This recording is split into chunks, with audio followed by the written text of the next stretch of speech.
With the 2 front doors done, it is now time to work on the back door. This is going to come off in a very similar fashion as the front door. Reach in, get your screw out of the handle.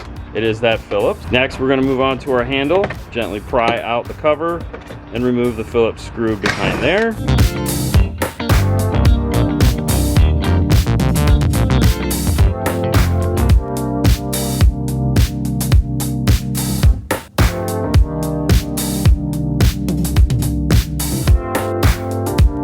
Coming to the outside of the door, you have that little push pin. Push in the center so that it is compressed in. Put your little hand behind there and pull it, and it'll pop right out. Then what you want to do is push from the back side so that it comes out like this. And just like the sail panel in the front, we have a backward sail panel. And it is going to do the exact same thing. It's going to have the same clips that are all going to stay stuck. Look at that, just like I said, there are those silly clips all stuck back in there. You're gonna be an expert at this by the time you're done. Grab it from that one side, get your finger in there, and gently pull it out. Repeat that all the way down. Look how fast he's doing it. Now put them back into the sail panel in the back of the car. With those all taken off, it is time to pull up the window switch. Flip it over and unplug the harness. And now you can grab your pry tool, start at the bottom, and pull the door panel off. Now these handles located right here will be the exact same as the front. So pull it from the bottom, shimmy it up a couple inches, and then disconnect those. And now it is time to remove the speaker. This speaker is going to have 3 10mm bolts. Once you get the bolts out, unclip the factory harness and remove the speaker. Clip the speaker into place, put it in and line it up with the factory holes. Line up your screws, get them in there, hand tighten them in just a little bit so that everything is lined up perfect. Now you can gun ho right into it and just screw them in. Whatever turns you on. This is a little bit easier, that way you make sure they're all lined up. And there we have it. We have the nice new Mb Quart's 6.5-inch coaxial fit into place. Now we need to put that door panel back on, just like we did before. Start with connecting your handles and lock. Those are in now. Clip it on the top first, just like so. It slides right into a groove. Make sure you have your harnesses out of the pocket, and then start snapping it into place. Put your pin in, and you'll notice that it is still sticking out like so. Gently take your finger and go, it'll sit back like that. Put it on your rear sail panel. Replace your 2 screws, snap your cover on, and with the passenger door done, move over to the driver's door. And once you get that driver's door done, you will be done with all your new Mb Quart speakers. But we're not ready yet. You can't turn it on. You can't hear what it sounds like, because next we have to move on to the amplifier and the subwoofer. For this next part, installing the amplifier, we're gonna go a little off script as far as how they expect it to be done. We do this a lot more than I think they do, so we have different ways we're gonna put it in. So if you're more comfortable doing it the way they show you, go for it. It's cool. And it really just comes down to the wire routing. I don't like the way they're doing it, which is cool. It's okay. We're gonna do it our way, and I'm sure they have a reason for doing it that way. But let's keep going. The first thing you need to do is get this seat folded down, because we do need to remove these seats to make our lives so much easier. To do that, there's these little cover plates right here, and they come off fairly easily, but you may need a little pry tool. Underneath them are 14mm bolt. Now if you'll notice on this side right here, we've already removed this top cover. You're going to want to leave this cover off, put it somewhere else, don't put it back on. If you put this hard piece of plastic back onto the seat, then when you put those woofers in there, they're going to be beating into a hard piece of plastic instead of foam, which breathes. Plastic doesn't breathe. So taking that piece off and leaving it off is my best recommendation to you. Before we do that though, we want to remove these 4 14mm bolts.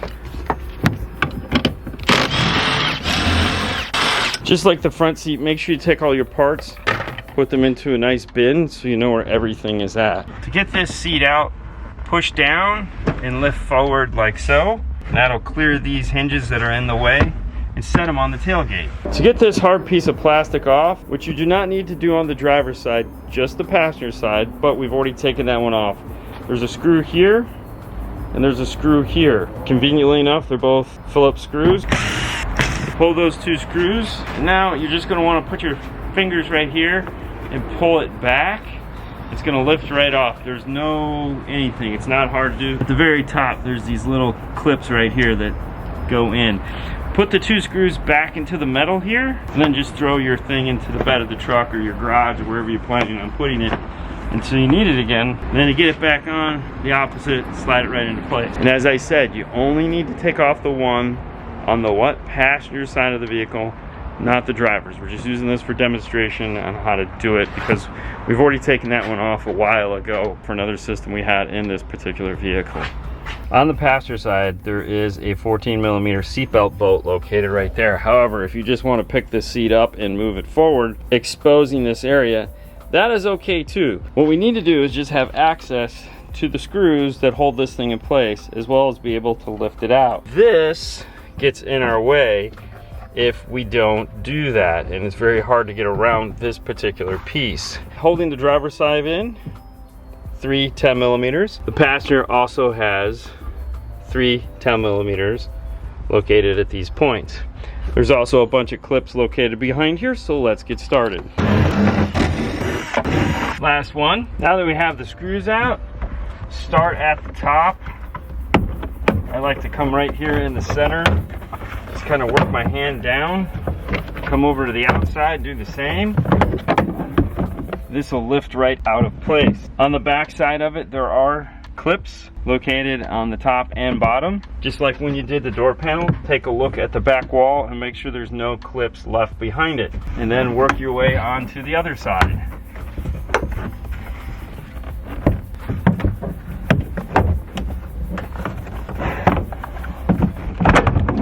Located at the top right here, you're gonna find these little bump stops right here that have screws inside of them. They do not need to come out. It's going to be awfully tempting because you're going to see a screw and think, oh, I need to take it out. Dean must have forgot it. I didn't forget it.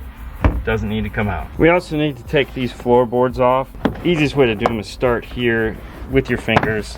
They'll easily come off and just lift them up out of place. The fronts come off the exact same way and get them up out of the car. Getting the B-pillar out is a little bit more exciting because there is the seat belt.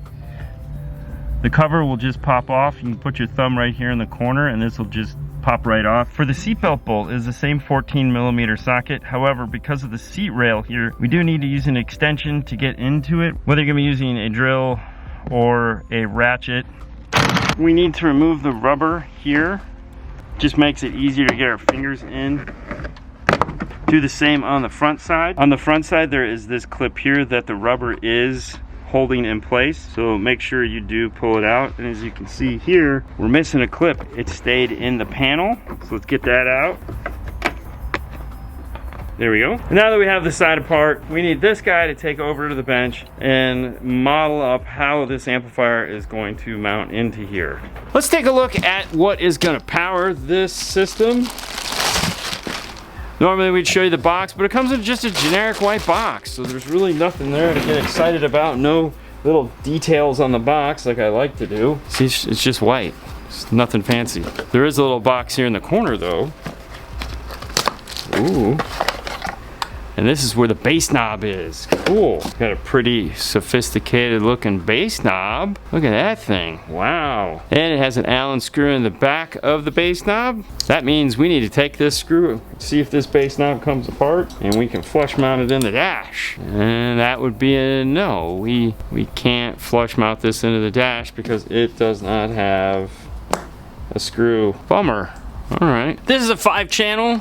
Part number is the RA17105-1. We have these cool covers over the RCAs. that need to come off because we're going to be connecting this via RCA. Base knob plugs in over here in the corner. Flipping it over to the other side, we have these two nice plugs that are going to make it super easy for installation. Screw down terminals are located on the four corners here, keeping it as narrow as possible. Let's see what's underneath the acrylic panel here. There are 4 2mm Allen screws. Here is a pro tip. Because you're going to be taking this off, probably going to leave it off, you're probably going to be doing something like putting it into the car. Put the 4 screws back into the amplifier. That way you don't have to remember, where did I put those? Where did they go? Where, oh, and then you just leave it off because you forgot where it needed to be. And then you just leave it off because you forgot where you put the screws. I like to put this back into the box so I know where this is at. Let's take a closer look at our adjustments. In the top corner here, we have the ability to do 2-channel, 4-channel, or 5-channel input mode. We're gonna leave it for 5-channel. Channels 1 and 2 are across the top here with your gain control first, full range or high pass, then the adjustable crossover that is between 50 and 250 hertz. I'm gonna set as we go. I'm going to set it for high pass. This is powering those big guys in the door. I'm gonna start and just leave it at 50 for right now. We'll turn it up in a bit. Next up, we have the 3 and 4. Turn on the high pass. It's a 6.5. I'm thinking somewhere in the 12 o'clock range is where I'm gonna wanna be. And then the last is your sub. You have bass boost. Ooh, between 0 and 12 dB. I'm gonna give it about 3 to 4 dBs of boost right off the bat.